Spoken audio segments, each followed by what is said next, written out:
श्री राम दोस्तों, कैसे हैं? कुशल मंगल से तो है ना आप लोग?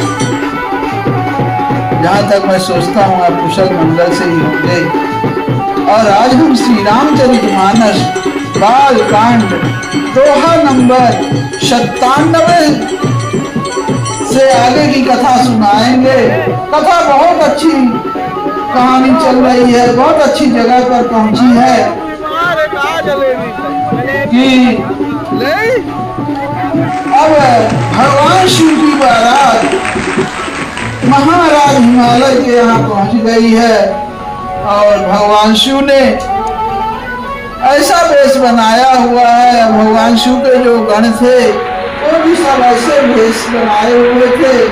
तो माता पार्वती की माता मैना जी, महारानी मैना देखकर बहुत व्याकुल हो रही हैं। और अब उसके फिर वो नारद जी से मिले। नारद जी अब उनको समझा रहे हैं मैना रानी को।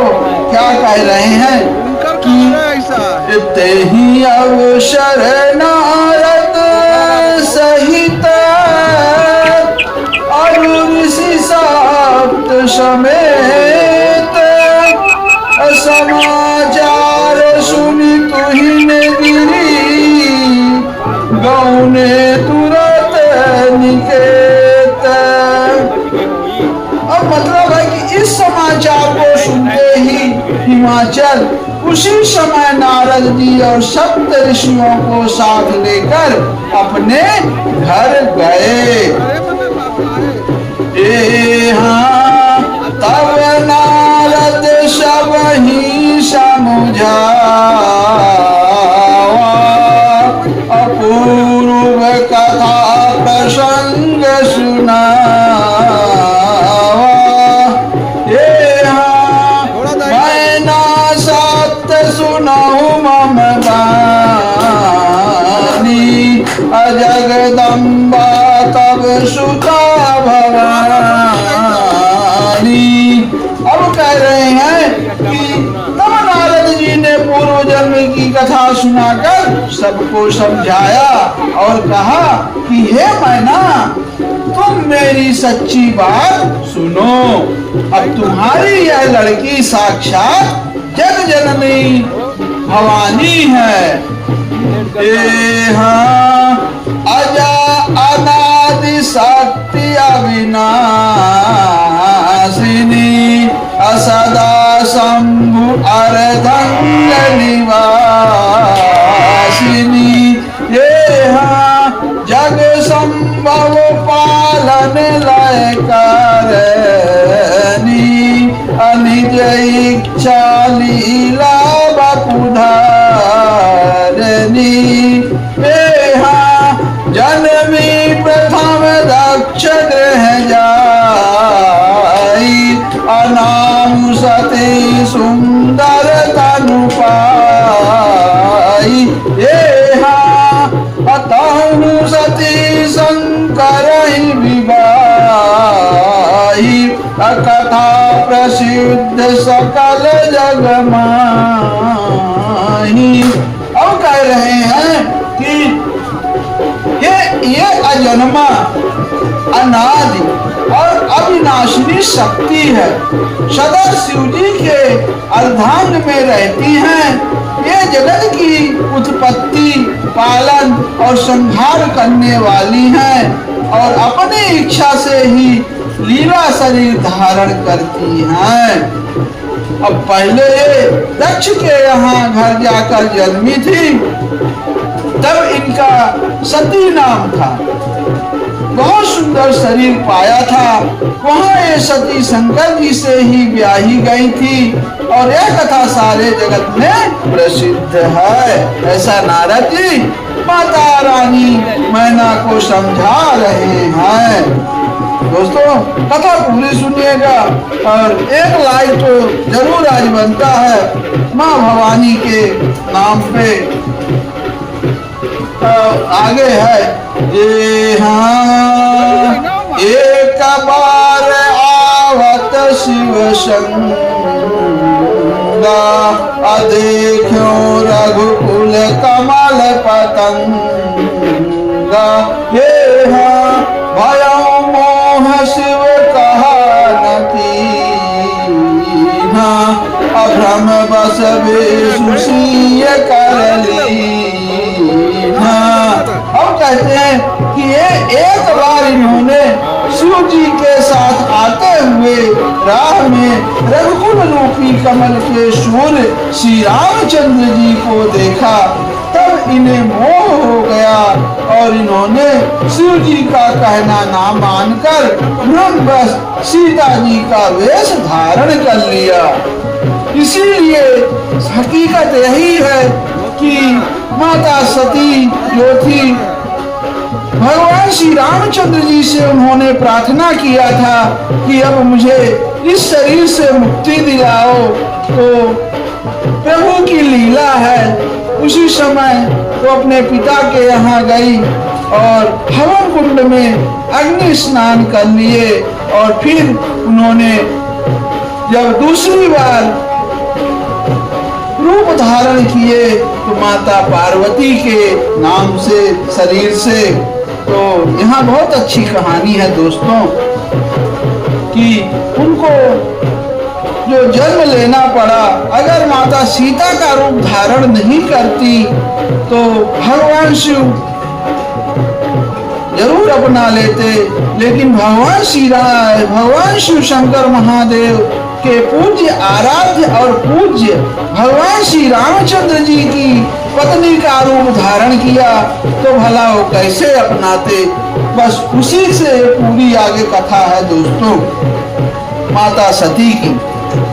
अब बहुत एक सुंदर छंद आया हुआ है, ये सिया वेशु सती जो कीन तहिया अपराध शंकर परिहरि, हर विरह जाई बहोर पितु कह जग जोगा नल जरी, अब जन्म तुम्हारे भवन निज पति लागी दारुण तपु किया, अस जानि संशय तजहु गिरजा सर्वदा शंकर प्रिया।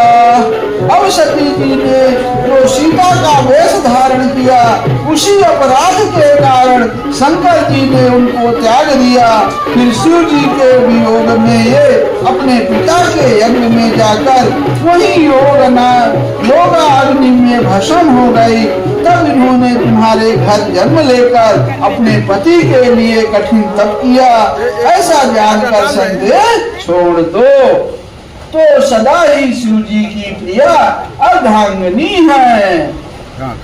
ए मुसुनी नारद के वचन तब सब कर मिटा विसार, क्षण महु व्यापो सकल पुर भर धरे संवाद।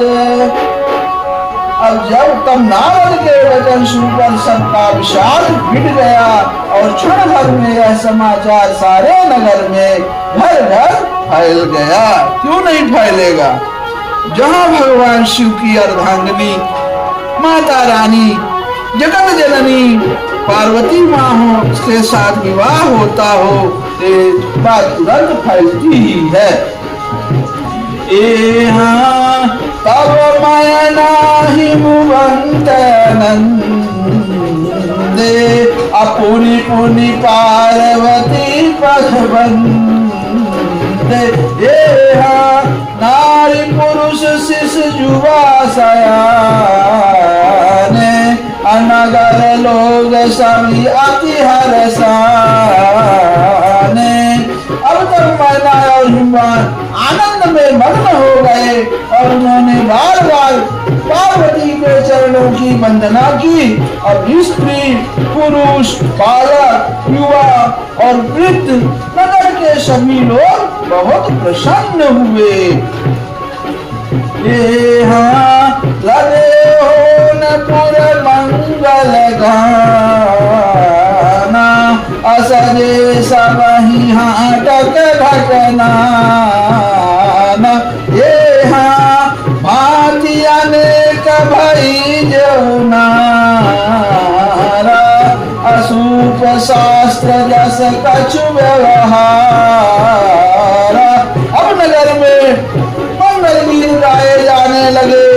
सबने भांति भांति के स्वर्ण के कलश सजाए। पाक शास्त्र में जैसी रीति है उसके अनुसार अनेक भांति की देवनार हुई, यानी रसोई बनी। ये हाँ सो देवनार की जाई बखानी, अब साही भवन जही मातु भवानी। असादर बोले सकल बराती, अब विष्णु विरंची देव सब जाती। अब जिस घर में स्वयं माता भवानी रहती हो वहाँ की देवनार यानी भोजन सामग्री का वर्णन कैसे किया जा सकता है, जो अन्नपूर्णा स्वयं अन्नपूर्णा देवी हैं। अब हिमाचल ने आदर पूर्वक सब बारातियों को विष्णु ब्रह्मा और सब जाति के देवताओं को बुलवाया। विविधि पाति बैठी देवनारा, अलागे परुषन निपुण सुवारा। नारी वृंद सुर देवंत जानी, अलगी देन गारी मृदुबानी। अब देखिए भोजन, जब बारात में भोजन करने बाराती बैठते हैं तो जो घर और परिवार की लड़की तरफ की जो नारियां होती हैं वो बहुत सुंदर गाली देती हैं, गाना गाकर गाली देती हैं। अब वही है कि भोजन करने वालों की बहुत सी पंगतें बैठी चतुर रसोइये परोसने लगे। स्त्रियों की मंडलियां देवताओं को भोजन करते जानकर कोमल वाणी से गालियां देने लगी। अब गाली ऐसी वैसी गाली नहीं है दोस्तों, वो गाली आप लोग भी बारात गए होंगे और बारात में देखे होंगे जो माताएं बहनें हैं वहाँ की, वो कैसी कैसी गाकर गालियां देती हैं। थोड़ा सा नमक। अब बहुत सुंदर एक छंद आया हुआ है कि गाली मधुर स्वर देह सुंदर विंग्य वचन सुना वही, अभोजन करहि सुर अति विलंबु विनोद सुनि सचु पावही। अजवंत जो बाढ़ु अनंदु सो मुख कोटि ना पर कहो, अचवाई दीने पान गवने पास जह जाको रहो। अब सभी सुंदर स्त्रियां मीठे स्वर में गालियां देने लगी और रंग भरे वचन सुनाने लगी। अब देवगण विनोद सुनकर बहुत सुख अनुभव करते हैं, इसीलिए भोजन करने में बड़ी देर लगा रहे हैं। कुछ समय भोजन करते करते और प्यारी प्यारी गालियां भी सुन रहे हैं। तो कोई होता है कि और आराम से बढ़िया धीरे धीरे भोजन करता है और बड़ी प्यारी प्यारी गालियां पहले माताओं बहनों द्वारा गाई हुई गालियां आराम से सुनते रहते हैं। अब भोजन के समय जो आनंद बढ़ा वह करोड़ों मुंह से भी नहीं कहा जा सकता। भोजन कर चुकने पर भी सबके हाथ मुंह धुलवाकर बांध दिए गए। फिर सब लोग जो जहाँ ठहरे थे वहाँ चले गए। ए बहुरी मुनि नहीं में बंत कहूँ, लगन सुनाई आय, असमय विनोद की विवाह करे पठाए देव।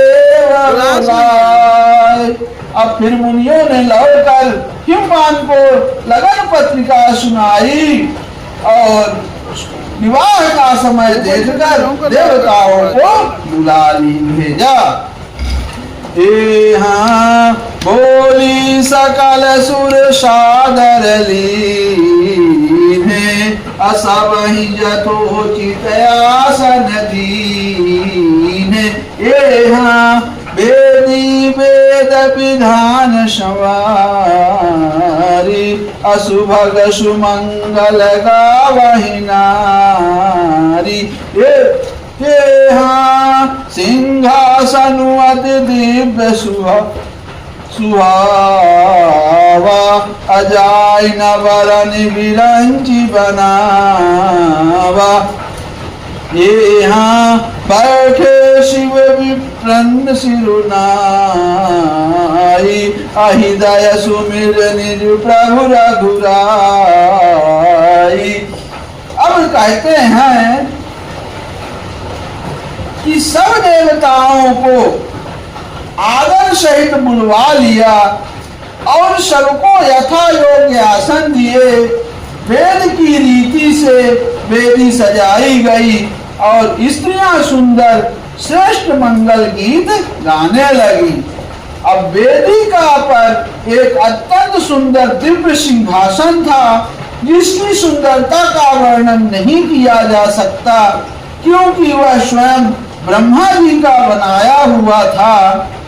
अब ब्राह्मणों के सिर नवाकर और हृदय में अपने स्वामी श्री रघुनाथ जी का स्मरण करके शिव जी उस सिंहासन पर बैठ गए। हाँ बहुरी मुनि सन उमा बोलाई, अकाली सिंगार सखी लैयाई। देखत रूप सकल सुर मोहे, अबर नय छवि अस जग कवि को है। अब फिर मुनीश्वरों ने माता पार्वती को बुलाया और सखिया श्रृंगार कर उन्हें ले आई। अब पार्वती जी के रूप को देखते ही सब देवता मोहित हो गए। अब संसार में ऐसा कवि कौन है जो उस सुंदरता का वर्णन कर सके। जगदम्बिका जानी भव भामा, असुरन मनहि मन कीन प्रणामा। सुंदरता मर जाद भवानी, अजाई न कोटि बदन बखानी। अब पार्वती जी को जगदम्बा और शिव जी की पत्नी समझकर देवताओं ने मन ही मन प्रणाम किया। भवानी जी सुंदरता की सीमा है, करोड़ों मुखों में से भी उनकी शोभा नहीं कही जा सकती। कोटिनु बदन नहीं बनय वरनत, जग जननी शोभा महा। सकुचहि कहत श्रुति शेष सारद, मंद मति तुलसी कहा। छवि खानी मातु भवानी, गवनी मध्य मंडप शिव जहाँ। अब लोकी सकहि न सकुच पति, पद कमल मन मधु करु तरह। अब जगत जननी पार्वती की महान शोभा का वर्णन करोड़ों मुखों से भी करते नहीं बनता। वेद शेष जी और सरस्वती जी उसे कहते हुए समझा जाते हैं, तब मंद बुद्धि तुलसी किस गिनती में है। अब सुंदरता और शोभा की खान माता भवानी मंडप के बीच में जहाँ शिव जी थे वहाँ गई। वे संकोच के मारे कभी शिव जी के चरण कमलों को देख नहीं सकती, परंतु उनका मन रूपी भौरा तो वही रसपान कर रहा था। मुनि अनुशासन करे पतहि, पूजो शंभु भवानी। वो सुनि संशय करे जनी, सूर्य आनंद जी अजान। लखन सियावर रामचंद्र बजरंग बली, महादेव देव कौशल किशोर की जय। गोस्वामी तुलसीदास की जय, शारदा मैया की जय। जय जय सीताराम, जय जय सीताराम। ओम नमः पार्वती पतये, हर हर महादेव। जय श्री शंकर शंभु।